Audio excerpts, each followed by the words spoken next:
Welcome, everyone, to another great episode of Scott Talk. Today, I've got the guys from Souljacker. I've got Andy Salter, and I got Dan Robson, and they are going to talk to me all the way from the UK. And before we get started, I just have some housekeeping issues I'd like to just mention. Thank you, everyone over on YouTube who's subscribed. Over 500 people in less than 2 months. That's incredible. Thank you very much. And everyone on YouTube, know that if you're at work, we also stream on all other platforms. So you can find us just about anywhere. So without further ado, let's welcome the guys in. Andy and Dan, how you doing? Thanks for being on Scott Talk. Hello, hello. Thank you for having us. You bet. Hello there. Hey, Dan. How's it going? You all right, yeah? Hi. Good to meet you. Thanks for being here. I like your background. A little Bob Marley back there. Yeah. So I got to ask you guys, being from the UK and being so close, actually, you're in North Wales, right? Which is just south of Liverpool. Am I right about that? That's right, yeah. So I'm sure you can see my background here, and I'm kind of a big Beatles fan. I have been since, well, really since I was a kid, but it wasn't really till my early 20s when I discovered like Revolver and Sgt. Pepper's and stuff like that, and went, oh my God, these guys are the greatest band I've ever heard. So I'm wondering how much of an influence did the Beatles have on you guys? What about? Well, for me, they're really a big influence. To be honest, I don't know what it is about them, but I've been drawn to them myself from a very, very young age. And the two albums you named straight away there are my two favourites as well, Revolver and Pepper. Yeah. So yeah, they're a massive, massive influence. I mean, come on, who can write songs and not really have a little bit of Lennon McCartney somewhere in them? But I don't know if you're aware of this, but we actually played at the Cavern Club in 2019. Sadly, it's not the same place, just down the street, innit? But same stage and everything, and that was great. It was one of our best gigs, that wasn't it, Dan? Actually, yeah, it's really good, wasn't it? Good sounding gig as well, wasn't it? Good atmosphere there. Yeah, I was going to ask you guys about that. That was on my list. I mean, so it's the same stage. They just moved the building, but you actually stood on the same stage as the Beatles and all those bands? We stood on it, but we didn't play on it. We did play on the same stage that Paul McCartney had gone back and played on at another time and that like. But we did get some photos, didn't we, Dan, on the old stage when we went in one time. Yeah, we had like a little photo shoot, didn't we? Yeah. Excellent. That had to be quite an amazing experience. I mean, I would love just to walk in that building and see the Cavern Club, or maybe walk down Abbey Road, or someday I'm going to get out there and maybe I can visit with you guys when I do it. Absolutely, yeah. We've got sites on Abbey Road ourselves, so that could work. Well, let's get into your music. You guys are an alternative rock band, kind of on a heavier side, and you definitely have some blues and grunge aspects to your music, which I'm picking up on. By grunge, if anyone doesn't know, that's early 90s, Nirvana, Soundgarden, Pearl Jam, stuff like that. But you guys first got together in 2018, and was it Andy? May 2018. Okay, so it was you two both that started the band, and then the drummer, your brother Damon, he came in later, but it was you guys back in 2018 that got it going. Yeah, right? I mean, we were jamming with the drummer and a bass player. You know how it is when you start bands; it's a little bit of a carousel. Yeah. And finally, Damon joined in January last year, and we're pretty tight and solid now. Now this is interesting because Damon is your brother, Dan, right? Yeah. So, well, he's doing well. He's been playing properly for about 18 months, and he's been playing with Souljacker for about 12. So for the amount of time he's been playing, learning, he's done really well in the studio as well. Doing all one takes. And yeah, it's crazy. Yeah, really good. Yeah, crazy for how long he's been playing. He just smashed it in the studio. It's been very natural, hasn't it, Dan? It's been natural because he was following us, wasn't he, for so long. He knew all the songs. That's it. He'd always be at the gigs when he'd come to all the gigs. Always listening to the demos and stuff like that. So excellent. Just jumped straight in and away we went. I was in a band with my older brother, and I'm a bass player and he's a drummer. So I tell you, I had never locked in with anyone else as much as I did with my own brother. And it's like we read each other's minds. So I'm wondering how much of that do you get, Dan, from your brother Damon? Like, are you guys locked in, like reading each other's thoughts all the time, or? Yeah, I totally get where you're coming from there, because sometimes we jam together, just me and Damon. He's got his like an electronic drum kit set up in the garage at home. That is, and I'll go around and play the guitar, and he'll just jam along, and before you know, it's like 2 hours have gone. Right. But yeah, I know what you mean. We get really locked in and jam all sorts.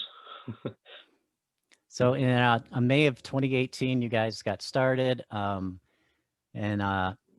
you put out some songs and you started playing around and jamming and different festivals and things like that.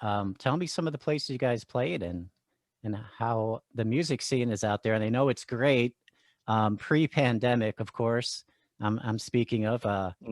Yeah. So tell me about some of the shows and the scene out there, out in the UK. Yeah, we've been really lucky, to be honest. Well, I say we've been lucky because we've put in the hours, and we've rehearsed and we've got tight, and we approached as many venues and festivals and bands as possible, saying we want to play. So we have been, we've managed to play some really good places. Like we said, the Cavern before. There's quite a prestigious venue called the Tivoli in North Wales, which has had all the greats at some point, since the Beatles. We played, that actually was the same stage, and we played that one there. We actually played with another band from Liverpool that night. We played with a band called The Real People. I don't know if you ever heard them, but they've got the kind of Beatles melody and swang. You should check them out. And then at the festivals, which would you say was the best festival, Dan? Brimborough Rocks was a good one. Yes, because it's quite a big stage, quite a decent crowd, good sound. That was right. That was really early on, wasn't it? That was early on. I really like Clanfest, the one in. Yeah, and that was another one, wasn't it? That's a good one. That was. Yeah, that was a good one, and there was some good bands on that night as well, wasn't there? The Coral were there watching us. Yeah. Who are a Merseyside band. What else was there? We've done loads of festivals. To be honest with you, we were doing festivals like every week, sometimes 2 a week, and it's hard, isn't it, to remember which is which exactly. Yeah. Well, it was more festivals, wasn't it, than venues that we were playing. The normal gigs, yeah. I mean, the festivals, I think, are the way forward. We certainly missed it the last 2 years. I mean, you could play at some venues, and depending on, what night of the week it is, what time you're on, and who else is on the bill. We've played literally in front of 2 people, and then 100 people in the same week. But the festivals, you're always going to have a new audience. And I think they've been a lifeline for bands for years because there's no money, obviously, in record sales or streaming. So we were just going to go to the next level, really, weren't we, with the festivals, Dan? Well, that was the next step, wasn't it, at the time? Yeah. We were shortlisted for some real big uns, and obviously COVID stopped everything. Now we've got a great manager in Mick Hutson. He's got his fingers in lots of pies with lots of festivals. So I'm sure as soon as they're happening, we'll get back out there and play some big ones. But we were kind of just before it, weren't we, Dan, when all this started? Yeah. To say just a few months, literally. Massive one we played, but we did loads of sort of medium-sized ones that were fantastic. Yeah. That I read all the dates and things where you guys are out touring, and I figured that you guys were right in the midst of the pandemic and just starting to kind of break through when that all hit. So that's tragic. I mean, I think a term you would use over there is it sucks. It sucks a bit. Yeah. It sucks, right? Just that's perfect word. It sucks. It blows. Fuck this pandemic, all that shit. Yeah, and it's not looking like it's going to be anything super this year either, is it? To be honest, but let's just keep everything crossed that next year at the latest we can get some normality back. Yeah. Yeah, I've seen a few shows like in some of the warmer states here, like Florida, where they're outside venues and they can limit the people and keep them separated. So, vaccines are coming. So hopefully, maybe I'm thinking maybe by June there might be some sense of normalcy, That's what possibly a few gigs. we've been booking for June. We're penciled June in the diary just to be ready, be prepared. But we've also got it in the originally back of we had our a gig, minds. It didn't might we? not happen. What was that, Dan? No, say we had a gig booked for the end of this month, wasn't it, originally? Yeah, but Last year. yeah. Yeah, that was probably wishful thinking for whoever booked that. Looking forward to it. Yeah, so But, 2019. for a lot of people, I suppose it's hope, isn't it? As well, a lot of people have got to be optimistic, haven't they? I suppose at the moment, otherwise they'd just go crazy. Yeah, we need hope. We need hope, and we need music back, and we need shows where people can, party up and let out some aggression and just have a good time and, be around other people. We all need that. Just think how That'd be great nice. it's going to be when that actually happens again. Right? Yeah, It'll be amazing. I mean, you could be at probably just about. You could probably be at a show at a band you don't even like and have the time of your life. Yeah, this is what we're hoping. yeah, fingers crossed. So let's get into some of your influences. Let's start with Dan over here. Was that you I saw with the Beatles shirt on in it was Nobody Loves You, maybe the video? I can't remember. But someone had a Beatles shirt on, but we already mentioned the Beatles, but my influence is more from guitar perspective, say bands like Deep Purple, Led Zeppelin, Stevie Ray Vaughan, Rory Gallagher, Oasis, people like that, all the greats. Yeah, in my opinion. What was it about Gary them? Moore. What was it about those bands specifically that just kind of drew you in? Was there any kind of one thing, or just the overall sound, or? Yeah, the overall sound, but individually, everyone was like really talented and really good at what they, like Ian Pace on the drums, one of the greatest rock drummers was, Richie Blackmore, his guitar, his playing, his sound of his Strat, Yeah. The way him and John Lord used to link up with the organ, the harmonies they do together, and yeah, definitely. Fantastic. Yeah, that's always the. But everyone had like their own sound, even though most of them were all playing Strats, they all have like their own sound, if you get me. Right. Yeah, I've got a Strat. I love Strats. How about you, Andy? Yeah. Some of your. I've always been more attracted to songwriters, and this is probably why me and Dan work so well. He's a guitarist. Yeah. I've always been more into like the Beatles. Obviously, we were a great example of songwriters. But I found them through Oasis. They were when I was a teenager. And Noel Gallagher has got that ability of writing songs very, very similar to Beatles ones. So that was them two when I started writing songs, and then when I got into Nirvana, that was what made me want to be in a band, and try and do something. But I've got an eclectic set of influences, to be honest with you. I mean, my music library goes from chilled out Ibiza music to Slipknot, and I'd like to think that all comes across somehow. So Nirvana, I guess the same question I asked Dan, like, what was it about Nirvana that drew you in? How chaotically perfect it was. It's probably the best way I could put it. If you think about the 80s, I was a little bit too young to really appreciate the rock scene. But what I do remember was heavy reverb on the snare drum, and guys with perms and leotards dancing around. So it never appealed to me, and I lost those years because there was no one around that made me want to pick up a guitar and write a song.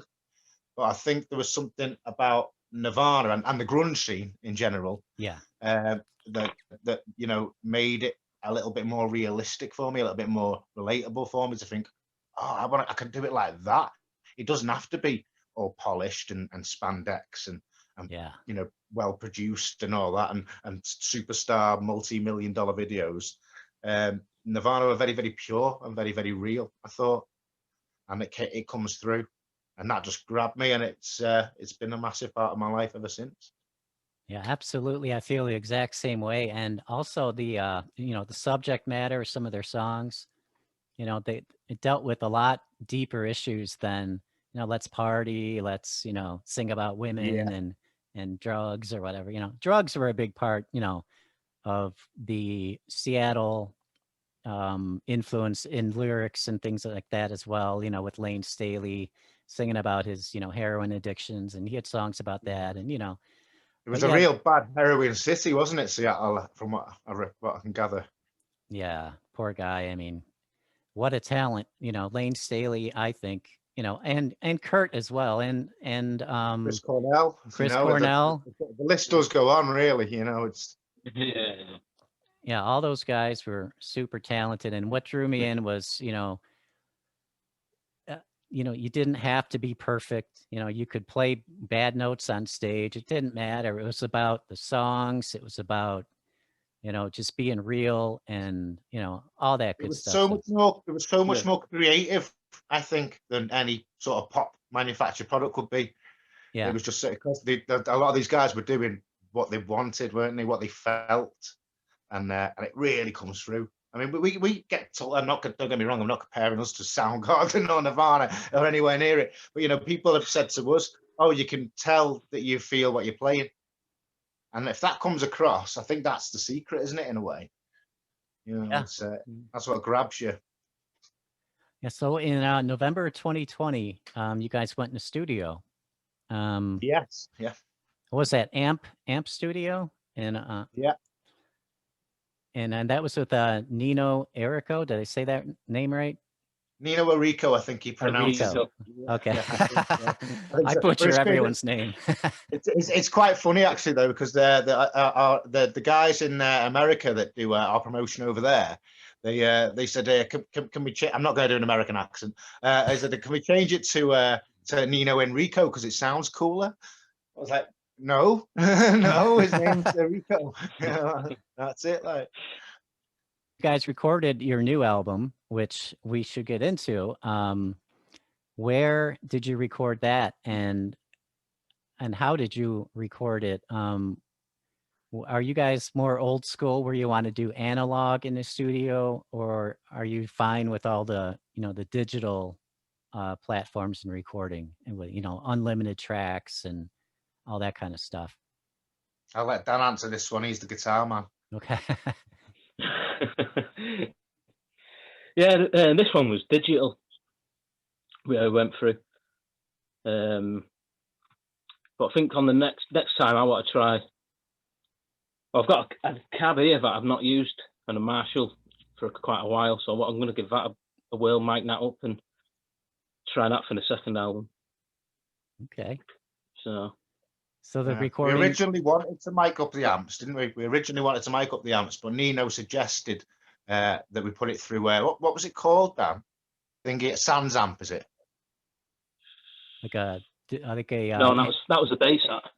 Oh, was it just a bass? Was it? I don't know what he put us through, but he replicated our live sounds really, really well, enough to convince me to sort of just go with it. To be honest, I'm certainly happy with the guitar sounds. I mean, if you listen to Dr. Smith, you listen to some of the lead that Dan does in particular, and some of the feedback and things like that. You'd never know it wasn't his Marshall amp. Yeah. No, I've listened to all the songs, and it sounds, you know, it sounds very 90s to me. Like it sounds real, you know, like some of the newer stuff that comes out sounds too processed, you know, like too perfect, you know? Well, I personally think that a lot of groups now use processed drums because it's easy. Yeah. And you know, I think if you know, you know, and we made a point with this when Damon laid down his tracks.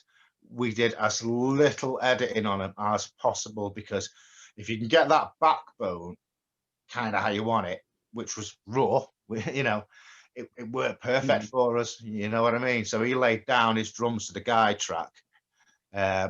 And you know, we could have sat there and with I can't remember. I can't even remember if we used Pro Tools or Cubase, but whatever it was, we were sat there, and you know, we could have easily moved it also. It was like, and but it was no, you know, it was like no, let's keep it how we do it live. You know what I mean?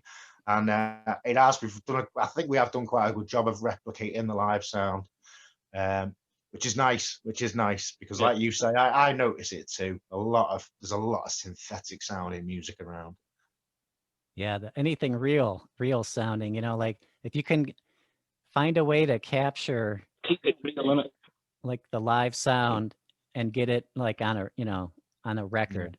You know, records are vinyl, I should say. Vinyl is in, and I think the reason so many people love vinyl is it just has a different sound. It sounds more like the band is in the room with you, as opposed to a CD where, you know, all the levels are cut, you know, and there's no variance of anything. There's no, you know, imperfection to it that makes it seem like, you know, they're hanging out with you and jamming in your room, you know? Yeah, I still think a CD is 10 times better than any type of stream, though. Yeah. I mean, we had the choice when we decided what we're going to do with the album release, you know, whether we're going to press up a vinyl or a CD or a cassette. You know, we went with the CD because you can still get, it's like a gatefold effect, and it was just so much cheaper than vinyl to produce. Oh yeah. Because vinyl's so hot right now, you know, everyone's capitalizing on it, aren't they? Yeah. And I think it costs about £15-20 just to get a copy made up before you even think about selling it. Right. So we're way off selling vinyls, but I do know exactly what you mean. At the moment, we're happy with the CD sound. We heard it because we had all the tracks on our phones, obviously, straight after the sessions, and we were listening to the album through various speakers and in our cars and whatnot. But when we got the actual CDs, I couldn't wait to stick it in my old 90s Kenwood system. You know what I mean? And crank it up. And as soon as it kicked in, I was like, that was exactly the sound we wanted. That's it. Maybe in a way, because we're so 90s influenced, the CD is even more poignant. I don't know. No, man, sounds great. Sounds great. You happy with the sound of the album, Dan? I'm really made up with it. Even more from like my guitar sound point of view. Some of my solos were pretty much the sound I was going for. More so on High Heels and Dandy Warhol. Yeah. The guitar was pretty much how I wanted it. I wrote down. But all around, I think it's really good. Yeah. So the new record is called Phantasmagoria. It came out in December 17th here in the States, 18th out by you in the UK, and it's been doing really well, guys. I've seen a lot of positive reviews on YouTube and everywhere else. I've checked out your videos. Dr. Smith was a song I had written down that I really liked, and then Nobody Loves You, which I know is off the record. When you guys write songs, who's the main songwriter? Andy, is that you? For this album, yes. Okay. Simply because when we started, the easiest thing for me and Dan to jam were songs that I already had, because I had so many. Right. But as time's gone by, Dan and Damon, the drummer, have both been writing. So the next album's going to be a lot more collaborative. Okay. So the album's been out, and you did some limited CD runs, and really hitting big on Spotify, which unfortunately you don't really get paid much money for, but not much at all. No, it's embarrassing. It's embarrassing. But thank God the CDs went, to be honest with you. It kept us fed over Christmas. Yeah, and I didn't mean to just tear on CDs. I still love CDs. It's still the most convenient way, well, next to having the song on your phone, that you can listen to stuff. So I know exactly what you mean. If I can listen to vinyl, I will listen to vinyl over CD. But yeah, we're just in that. We're in the middle at the moment. Yeah, the vinyl started coming back in the 90s with the grunge, believe it or not, you know, because all those bands were so 70s influenced, you know. So with songwriting responsibilities are going to shift a little bit for the next record. Damon, the drummer, but he writes songs too, right? Yeah, yeah. I'll let Dan explain. Yeah. Yeah, well, he plays a bit of guitar. He's learnt like the basic stuff on guitar, so he's been started jamming to himself. He's bought himself a little bass now, and he's been coming up with little bass lines and got a little program mix pad. What he's recording on. He's been coming up with some good stuff, hasn't he, Andy? He really Doing has. well. Yeah, he really has. He's shocked me. He's putting loads of stuff in. We have a group chat, and any new ideas any of us have, we always post them in there. And he's been probably the most active, really, over, well, certainly this year. And a couple of them are bangers. A couple of them are definitely going to be on the next album. Excellent. So are you like were you his guitar teacher for a while? Or, like, how did he learn how to play guitar and bass? Is he just This is where your dad comes in, isn't it? Pretty much just self-taught. What's that? This is where your dad comes in. Yeah, no, he had a book full of cards what to tell you on tab, so self-taught. Okay. So what Dan's not telling you is their dad is a great guitarist, and they both get a lot from him, I think. Definitely, absolutely. We got the record out. You're doing podcasts, you're doing interviews, you're getting streamed on Spotify.